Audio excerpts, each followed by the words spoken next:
Strategic back again. What's going on, guys? I want to jump right into this one, guys. Jarvis Butts. Yes, the Jarvis Butts. The Jarvis Butts that abused, impregnated, and ended the life of Naziah Harris, beautiful 13-year-old girl who never had a chance. Grew up in the most difficult and horrible of circumstances. We just got word for an article that dropped a couple days ago. Excuse me a second.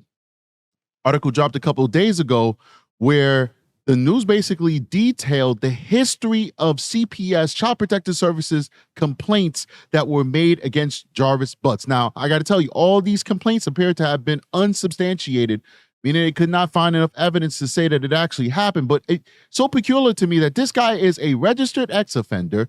He is accused, convicted, put on probation/parole, registry, listed, the whole nine, of doing the most horrendous things to a 5-year-old child and others, right?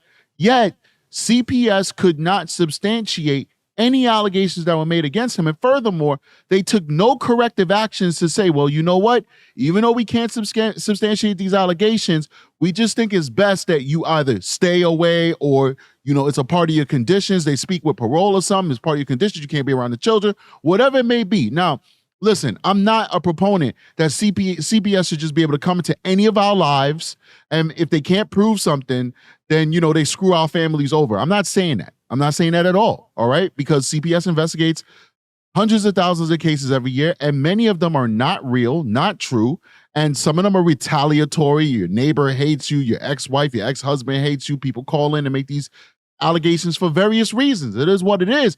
But this guy was not a normal person. He was not the average Joe that has an allegation made against him. He was a registered pedophile. Registered, convicted, sentenced, did 10 years in prison, pedophile for doing the worst to one of the youngest victims that you typically see out there. He's a monster. So how can CPS look at this guy's record and say, oh, nothing to see here, unsubstantiated 5 times over the course of years, and not say, why do we keep getting allegations against this same guy? Not his brother, not his cousin, not the neighbor, not Joe Schmo from down the street. No, this same guy. Every single time, it's the same guy, same allegations, same topic of him abusing juveniles. Well, let's go to the news and see what they got to say about this. Right now, Jarvis Butts is awaiting trial for the murder and sexual abuse of Naziah Harris. After listening to days of testimony last month, a judge called Butts a monster and said that opportunities to protect the 13-year-old girl were missed. Tonight, the 7 investigators are revealing years of warnings that preceded Butts' alleged crimes. Warnings that family members say were made to Children's Protective Services that could have saved Naziah's life. Here's what 7 investigator Ross Jones has uncovered. You look at that face, and you do not see the horrors that she had gone through in her short life. The exploitation, the molestations, the sexual abuse, and the pregnancy that she was concealing. Years before Jarvis Butts would be charged by Wayne County's prosecutor, accused of killing and sexually abusing 13-year-old Naziah Harris, Harris's own relatives say they saw the warning signs and told anyone who would listen. So that at that point, I was like, this is too much. I'm calling CPS. I tried not just once, but multiple times for them to take me serious in what I was saying. Kiwana Morton and her cousin Jernell are both relatives of Naziah Harris.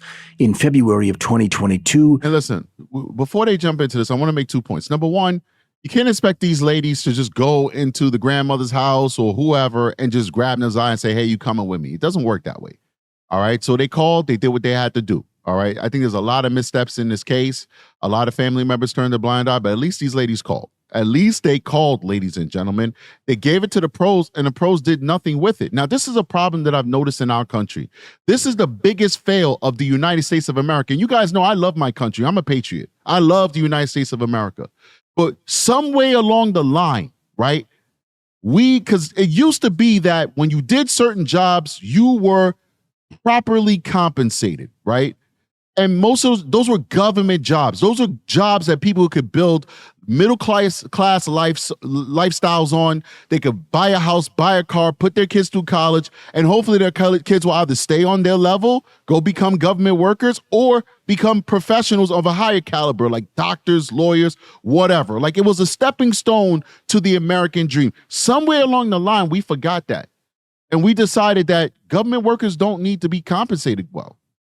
We have government workers working for the government to better society who are making less than people that work menial jobs in the private sector. So I'm gonna pick out a job. I don't mean to denigrate or disrespect anybody, but why is it that a person working in McDonald's in New York and California is making more money than somebody who is a CPS agent in most of the country? I'm not even gonna say down south or middle America, most of the country. Most of the country. People in New York and California making $15, $18 an hour to flip burgers. And they're not even cooking the burgers. You know how McDonald's is. Everything is a machine. So all they do is put the patty in the machine, close the drawer. The patty gets steamed or whatever the machine does, nukes it, whatever. Take the patty out the drawer, put it on the bread, squirt, serve to the customer. $18 an hour. Now listen, I don't think that that's a bad thing. I think people should get paid livable wages. But why is it we're not paying people who have these critical jobs? Why is it your EMS worker is running around making $12 an hour, and if you get shot or stabbed, that person has to keep you alive before the guy that makes $300,000 can operate on you and save your life? If that $12 an hour, $15 an hour EMS worker can't bring you to the hospital alive, it doesn't matter how much the nurses and the doctors are making. Means nothing to you. You're dead.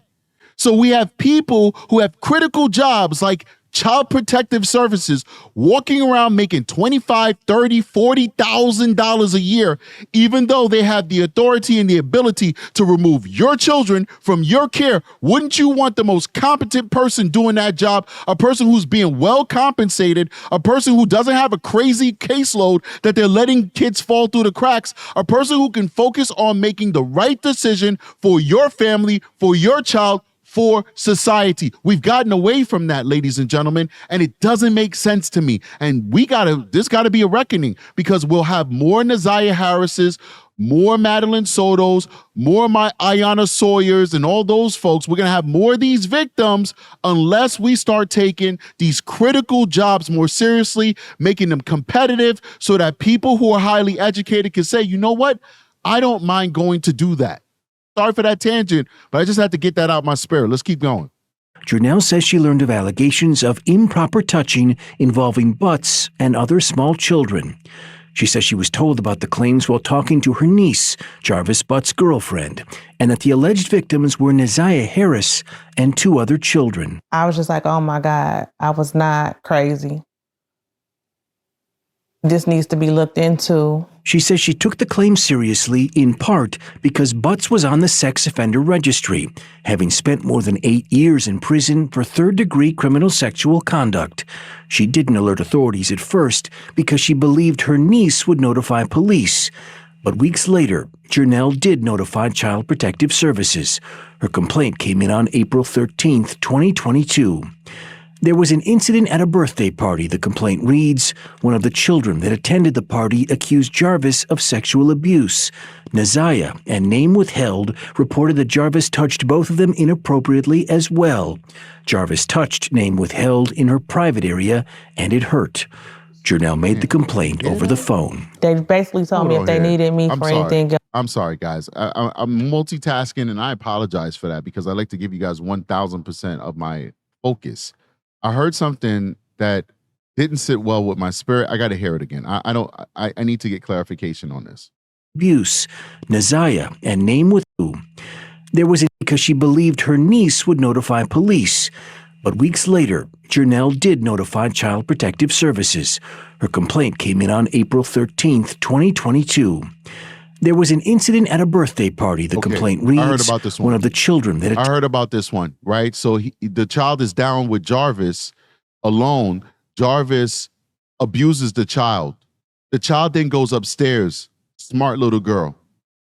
She goes upstairs and she complains about that and she wants to go home.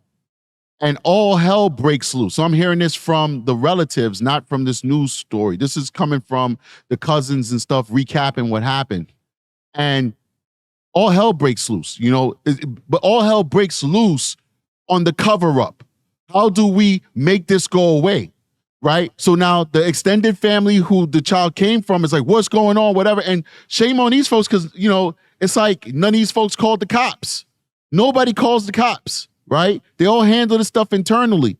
But anyway, all hell breaks loose. How do we cover this up? And then at the end of the day, the grandmother says, don't worry. Allegedly, she says, don't worry. I'll, have all the kids come over and I'll have a conversation with them. And basically she wanted to make it all go away. Right. And then I think that the cousin contacted Shannon or somebody a couple days or weeks later. And Shannon's like, yeah, we reported it. We called the cops. We did all of that. And it turns out Shannon did not report it to CPS. She did not call the police. She lied to her cousin, allegedly.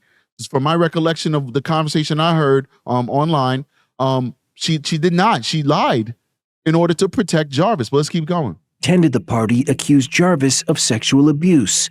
Naziah, and name withheld, reported that Jarvis touched both of them inappropriately as well. Jarvis touched name withheld in her private area, and it hurt. Jernell made the complaint over the phone. They basically told me if they needed me for anything else, they would reach out. The next day, Jernell would receive a text from her niece, Butt's girlfriend, confirming that CPS had contacted her. There we go. CPS called me, the text reads. They called about the well-being of my kids. Then they called back to get Jarvis info.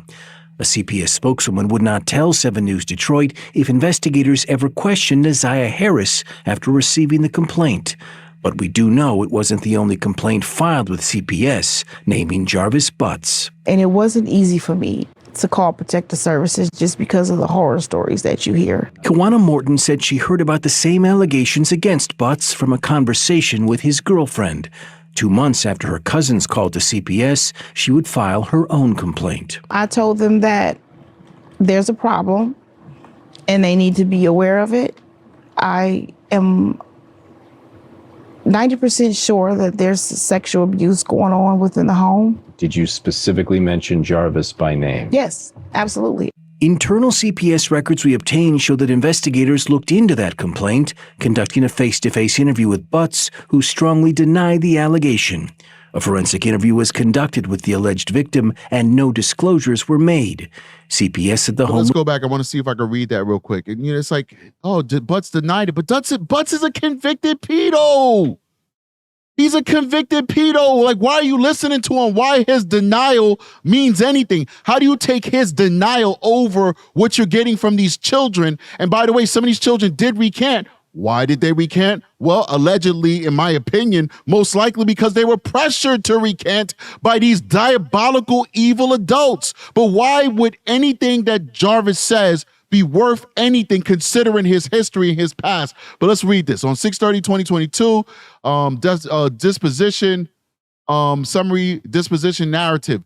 Based on investigative findings, there is not a preponderance of evidence to support the allegations of sexual abuse for blank by blank.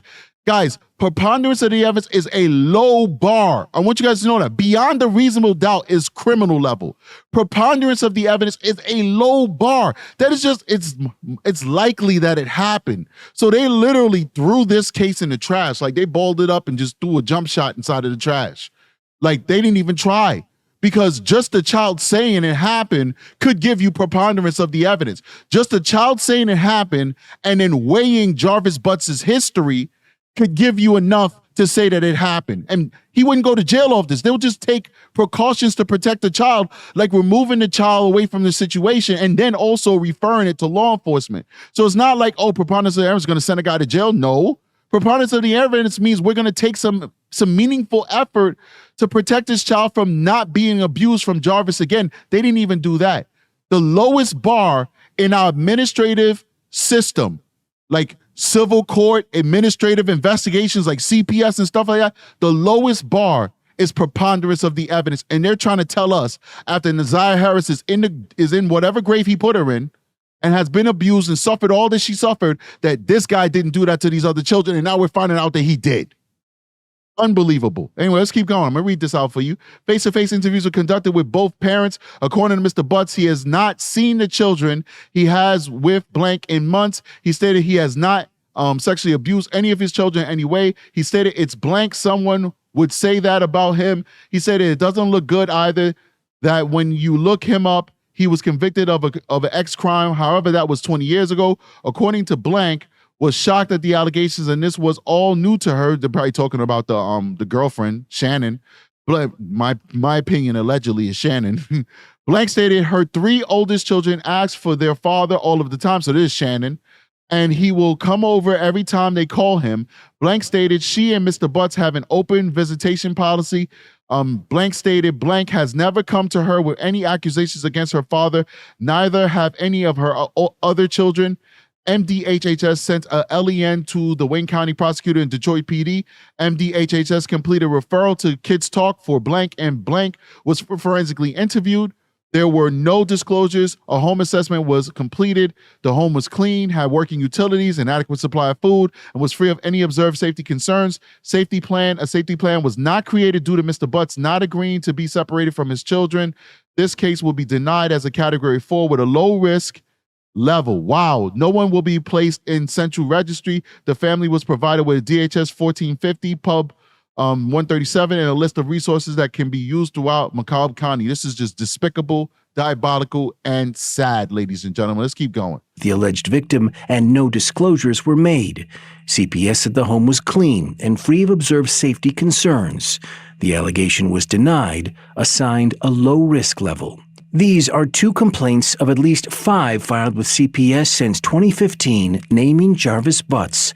They allege concerns about possible molestation, physical abuse, or living conditions.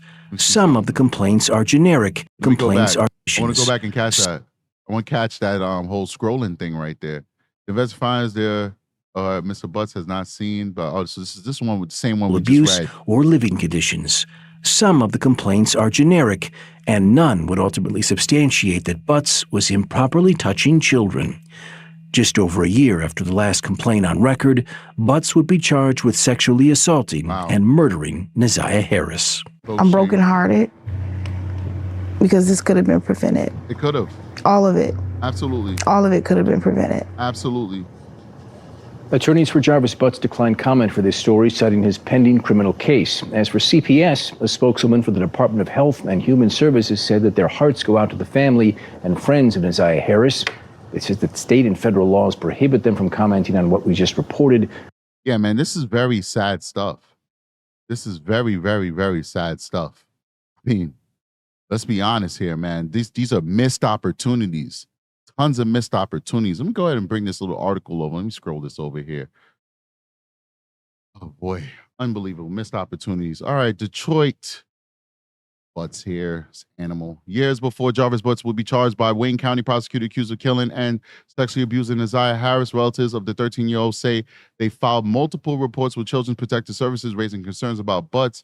A new 7 investigation finds that Butts was named in at least 5 CPS complaints since 2015, including one that alleged Butts had inappropriately touched Neziah Harris in 2022. While multiple complaints allege improper touching or raised concerns about possible molestation, none substantiated sexual abuse. I guess what they're trying to say is none were substantiated. Kiwana Morton and her cousin, Jernell, who asked that her last name not be used, but you're like all over the TV, so who cares? They're going to find out who you are. Just like people, come on. All right, but both relatives in Neziah in February 2022, Jernell says she learned of allegations of improper touching involving Butts and other children. She says she was told about the claims while talking to her niece, Butts' girlfriend, and that the alleged victim were Neziah and 2 other children. She says she took the claim seriously in part because Butts was on the sex offender registry, having spent more than 8 years in prison for 3rd-degree criminal sexual conduct. Wow. Ah, man, this is pretty much what we basically read already. It's just in, just wrote it out. So we're not going to read through this again. But guys, this is very, very sad stuff, man. Very, very, very sad stuff. Missed opportunities. So often in these tragedies, they just don't happen in a vacuum. There were missed opportunities. In a Neziah Harris case, missed opportunities. Ayanna Sawyer case, missed opportunities. Madeline Soto case, missed opportunities, constant missed opportunities that we miss as a society because oftentimes we don't invest in what is necessary to keep our citizens safe.